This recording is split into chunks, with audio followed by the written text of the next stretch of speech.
Scott, selon les documents du tribunal, j'ai découvert que la famille élargie et les amis n'avaient pas vu ce garçon depuis un moment. Cela aurait dû susciter des soupçons. Caden Gavrett, 7 ans, a été retrouvé couvert de bleu, brûlé et inconscient par la police d'Indianapolis dans cette maison dimanche après-midi. Son père et la petite amie de son père ont été arrêtés en lien avec sa mort.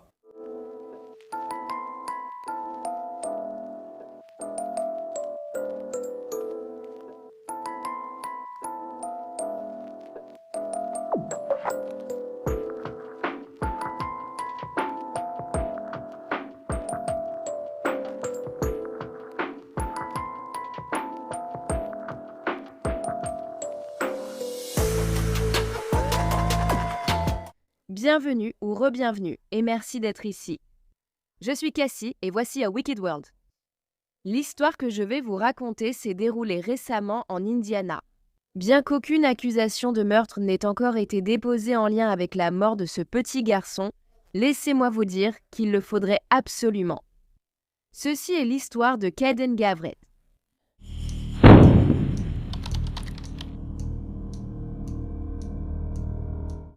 Caden Rand Gavrett est né le 25 octobre 2017 à Indianapolis, dans l'Indiana, de sa mère, Tamara ou Tammy Mason, et de son père, Kevin Gavrett.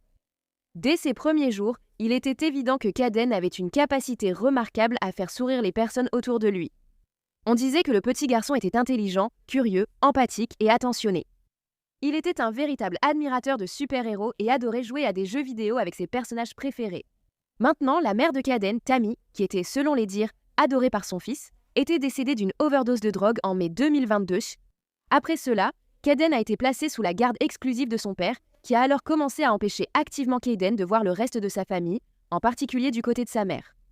Les services de protection de l'enfance étaient déjà impliqués avant la mort de sa mère. La sœur de Tammy, la tante de Caden, Jessica Ryan, a dit qu'elle avait l'impression qu'il s'était rendu au domicile à plusieurs reprises.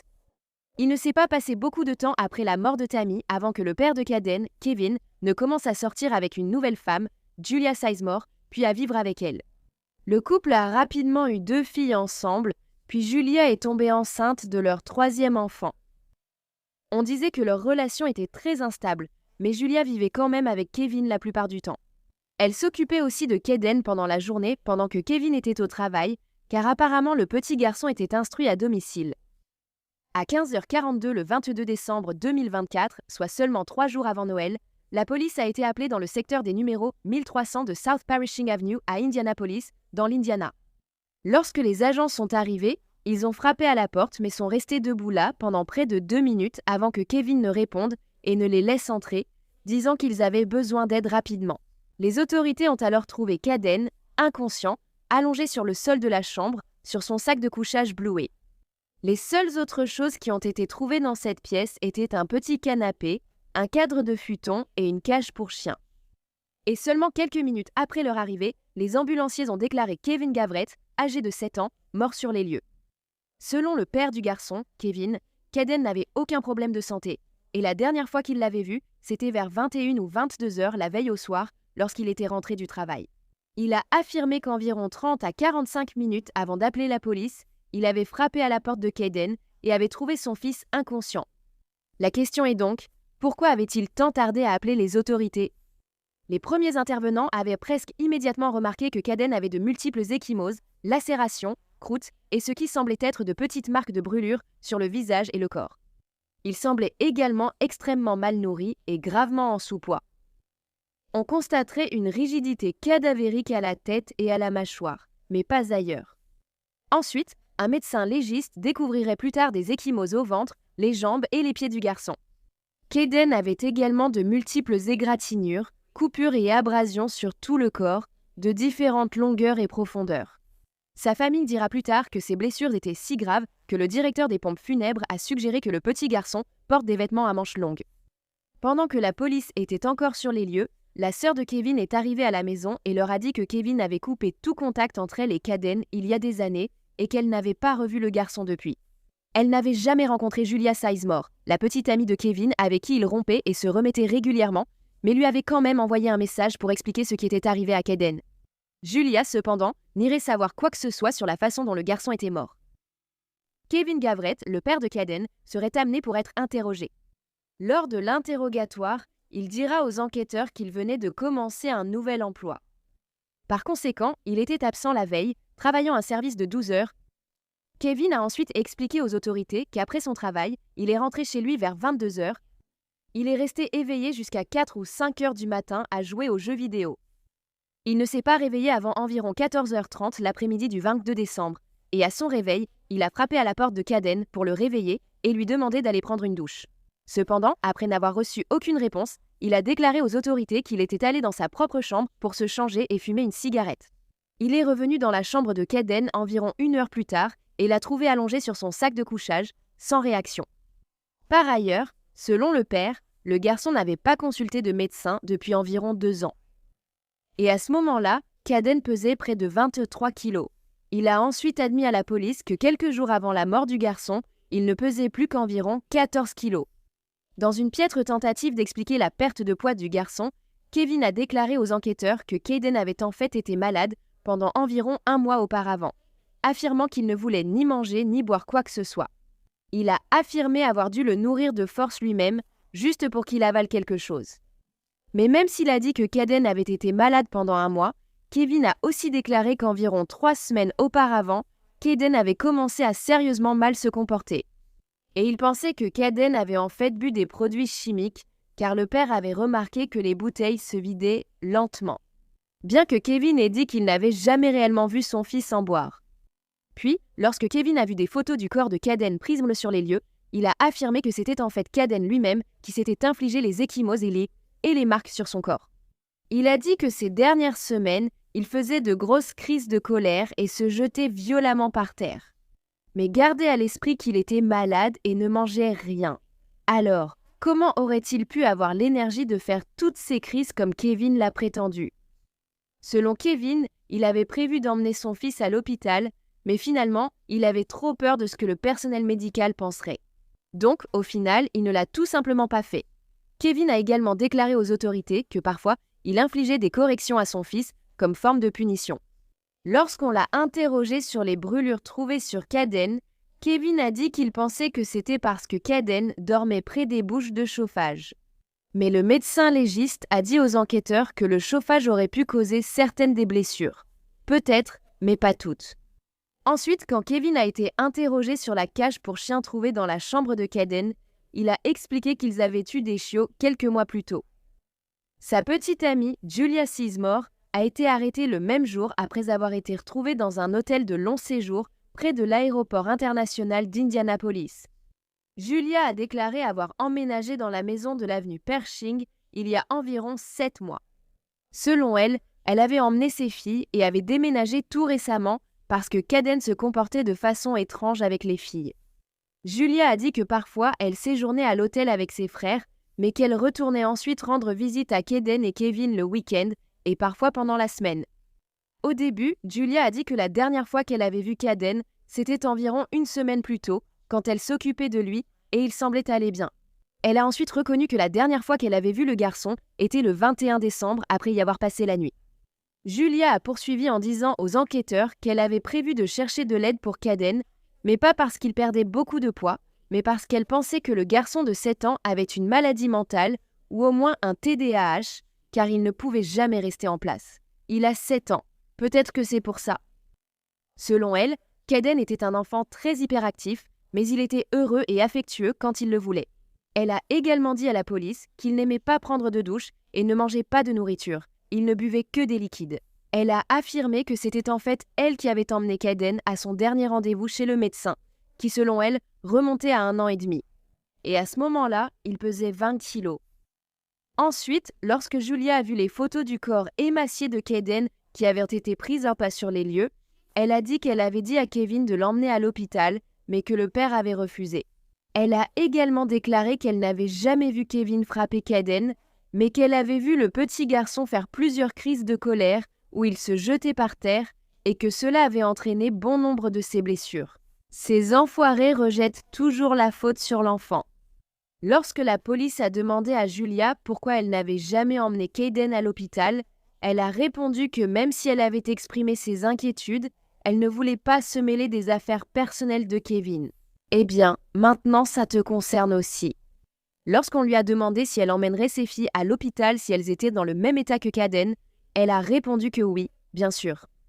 Les autorités avaient parlé avec d'autres membres de la famille de Caden et l'un d'eux s'est manifesté pour dire qu'il avait parlé à Julia le 22 décembre, peu après la mort de Caden.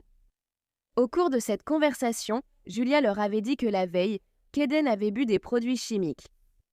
Et il avait dit à Julia que la raison pour laquelle il faisait cela, c'était pour pouvoir aller voir sa mère, qui, je vous le rappelle, est décédée. Julia a alors dit à ce membre de la famille qu'après avoir bu ces produits chimiques, Caden ne pouvait plus bouger ses jambes et était resté dans sa chambre le reste de la journée. Mais malgré cela, après que cela soit arrivé, Kevin pensait que son fils mentait simplement sur son état. Selon le récit que le membre de la famille a donné aux autorités, Julia était entrée dans la chambre de Caden vers 14 h le 22 décembre, et quand elle est entrée, elle a trouvé le garçon qui saignait du nez et de la bouche, alors elle a crié pour appeler Kevin. Le père est alors entré dans la chambre et a touché Caden, qui était froid au toucher. Il a donc décidé que c'était une bonne idée de prendre le corps du garçon et de le poser sur un radiateur pour le réchauffer. Kevin a alors dit à Julia de prendre leurs 2 filles et de partir, par peur que les services de protection de l'enfance viennent les prendre, c'est pourquoi elle s'est enfuie à l'hôtel.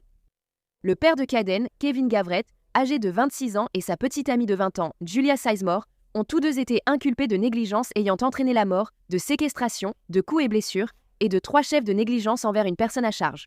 Des accusations concernant Caden et les 2 filles du couple. Chacun d'eux n'a reçu qu'une caution de 100 000 $, ce qui signifie qu'ils n'ont besoin de verser une garantie de 10% de cette somme, soit 10 000 $. Et permettez-moi de vous rappeler qu'au moment de son arrestation, Julia était enceinte du 3e enfant du couple. On dit que Kevin et Julia ont tous les deux de longs antécédents criminels. Avant que Caden ne soit retrouvé mort le 22 décembre, d'autres situations impliquant le garçon ont nécessité l'intervention des forces de l'ordre. Le 20 mars 2021, des adjoints du shérif du comté de Hendricks ont répondu à un signalement d'un enfant ayant besoin d'aide dans un Walmart local. Selon un rapport de police, un homme et une femme étaient tous deux répertoriés comme suspects. Cependant, cela s'est produit avant que Kevin et Julia ne sortent ensemble, donc je suppose que la femme était en réalité la mère de Caden, Tammy. La tante de Caden a confirmé qu'elle avait dû venir chercher le garçon ce jour-là. Puis, le 24 septembre 2022, la police d'Indianapolis a effectué un contrôle routier de routine après qu'un véhicule ait brûlé un feu rouge. À l'intérieur du véhicule, la police a trouvé Julia, qui avait la parole pâteuse et sentait fortement l'alcool. Elle a également admis qu'elle avait bu. À ce moment-là, Caden se trouvait sur la banquette arrière et il a ensuite été confié à sa famille. Julia, quant à elle, a été arrêtée et inculpée pour conduite d'un véhicule à moteur en état d'ivresse, ainsi que pour mise en danger d'un enfant. Puis, le 4 juin de la même année, la police d'Indianapolis a été appelée au domicile pour une dispute domestique. Sur le rapport de police, son père, Kevin, serait mentionné comme la victime et un autre homme était le suspect avec au moins 4 témoins, bien qu'il n'y ait pas plus de détails sur cet incident pour le moment. Un voisin de longue date au bout de la rue a déclaré qu'il aidait souvent d'autres résidents à entretenir leur pelouse, mais avait trouvé ses interactions avec Kevin et Julia étranges.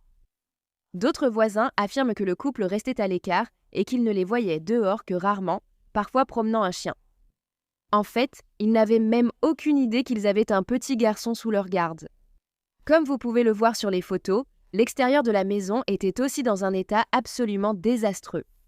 Apparemment, la grand-mère de Caden, qui s'appelait Anne Talby, était décédée peu de temps après sa mère, Tammy. Et il paraît qu'Anne vivait en fait dans la maison avec Kevin et Julia à ce moment-là. Selon la famille, Anne s'était disputée avec Julia, puis peu de temps après, la vieille femme était accidentellement tombée dans les escaliers et s'était brisé le cou et le dos. Cela a rendu les autres membres de la famille extrêmement méfiants quant aux circonstances, pensant que Julia avait peut-être poussé la grand-mère dans les escaliers. Cependant, ce ne sont que des allégations à ce stade. Selon un autre membre de la famille, dont le nom n'a pas été révélé et qui vivait dans la maison à un moment donné en 2024, il n'avait jamais vu Caden se faire frapper, mais il savait que les punitions du garçon consistaient à le faire rester debout dans un coin pendant des heures et à ne pas le nourrir. Ce membre de la famille a également déclaré qu'il pouvait voir que Caden avait peur à la fois de son père et de Julia. Souvent, ce membre de la famille donnait à manger à Caden parce que le petit garçon avait tellement faim, et cela mettait Julia et Kevin en colère. Le membre de la famille a également acheté un lit pour Caden parce que selon lui, il n'en avait pas avant cela. D'autres ont également dit qu'il n'y avait aucun cadeau de Noël sous le sapin pour Caden, seulement pour les 2 filles. Le frère de Julia et sa petite amie vivaient avec Caden, mais on ignore si c'est le même membre de la famille qui a transmis cette information. Cependant, on dit que le frère de Julia et sa petite amie avaient quitté la maison seulement une semaine avant la mort de Caden. Alors pourquoi n'avait-il pas signalé que le petit garçon était clairement victime de maltraitance et de négligence? Dans les mois et les semaines précédant sa mort, Kevin et Julia avaient été aperçus en public dans un Kroger et un Walmart avec leurs 2 filles, mais pas avec Caden, ce qui a amené les gens à soupçonner qu'il avait été laissé à la maison, enfermé dans sa chambre. Lorsque la mère de Caden, Tammy, est décédée en mai 2022, la tante de Caden, Jessica Ryan, avait essayé d'obtenir la garde du petit garçon. Cependant, elle n'avait pas réussi parce que, selon les services sociaux, il n'y avait pas assez de preuves qu'il serait mieux chez elle plutôt qu'avec son propre père. Il semble pourtant que Kevin ait seulement voulu obtenir la garde de son fils parce que Caden a commencé à toucher des prestations de la sécurité sociale après le décès de Tammy. Et en parlant du décès de la mère de Caden, Tammy, selon des membres de la famille, Kevin était arrivé en retard à ses funérailles. Et quand il est finalement arrivé, il avait des suçons sur le cou, ce qui signifie qu'il sortait probablement déjà avec Julia. Tammy est décédée le 22 mai 2022. Et selon le profil Facebook de Julia, elle a commencé à sortir avec Kevin environ 1 mois plus tard, le 29 juin 2015. Des membres de la famille de Tammy et Caden ont déclaré que Tammy avait fait une overdose alors qu'elle consommait de la drogue avec Kevin et Julia, et que le couple avait attendu un certain temps avant d'appeler le 911. En plus de tout cela, il paraît que Julia détestait la mère de Caden et parlait mal d'elle-même après sa mort. Un mémorial a été installé devant la maison où Caden avait vécu, pour se souvenir du petit garçon tragiquement décédé ici. Les funérailles de Caden ont eu lieu en privé le 2 janvier 2025. Sa famille essaie également maintenant de faire adopter la loi Caden dans l'Indiana. Cette loi fera de la sécurité des enfants la priorité dans les litiges de garde et exigera une formation des juges et du personnel judiciaire sur la violence familiale. Le 30 janvier 2026, Kevin et Julia ont tous deux accepté des accords de plaidoyer, acceptant de plaider coupables chacun à un chef d'accusation de crime pour négligence envers une personne à charge ayant entraîné la mort. Selon ces accords, ils ne devaient pas être poursuivis pour le meurtre de Caden. Les accusations de coups et blessures et de séquestration criminelle ont aussi été abandonnées. Lors de l'audience de condamnation de Kevin et Julia, qui a eu lieu le 23 février, la famille de Caden est venue en portant des t-shirts avec la photo du petit garçon. Julia et Kevin ont tous deux présenté leurs excuses pour la mort de Caden, mais ils semblaient manquer totalement de sincérité. Le couple a finalement été condamné à 30 ans de prison. Les agents et les enquêteurs ont noté que Caden avait des éraflures, des zones sombres, de multiples ecchymoses, des lacérations, des croûtes et de petites brûlures sur le visage et le corps. Le coroner a déterminé que Caden est décédé des suites de multiples traumatismes causés par des coups compliqués par la malnutrition. Le père du garçon, Caden Gavaretti, et sa petite amie Julia Sizemore ont évité des accusations de meurtre grâce à un accord de plaidoyer pour négligence envers une personne à charge ayant entraîné la mort. Kevin et Julia, vous saviez tous les deux qu'il était un enfant, vous saviez qu'il était petit et vulnérable. Vous étiez censés le protéger et, au lieu de cela, vous êtes devenus les personnes mêmes contre lesquelles il avait besoin d'être protégé. À cause de vous deux, il n'est plus là et cela ne pourra jamais être réparé. Notre famille l'aurait accueilli à bras ouverts, entouré d'amour, de soins et de protection. J'ai tenté plusieurs fois de le contacter, mais mes appels sont restés sans réponse. J'avais souvent demandé que Caden vienne chez nous. On m'a juste dit qu'il avait des problèmes. Mais quel problème un enfant de 7 ans peut-il avoir? Ce n'était qu'un enfant plein de lumière, de rire et d'imagination. Docteur Bino, je suis désolé pour ce qui s'est passé. Cela n'aurait jamais dû arriver. Je suis désolée pour ce qui s'est passé. Qu'est-ce qui s'est passé? Cela n'aurait jamais dû arriver. C'est tout. Des excuses courtes et identiques et des peines de prison identiques de 30 ans.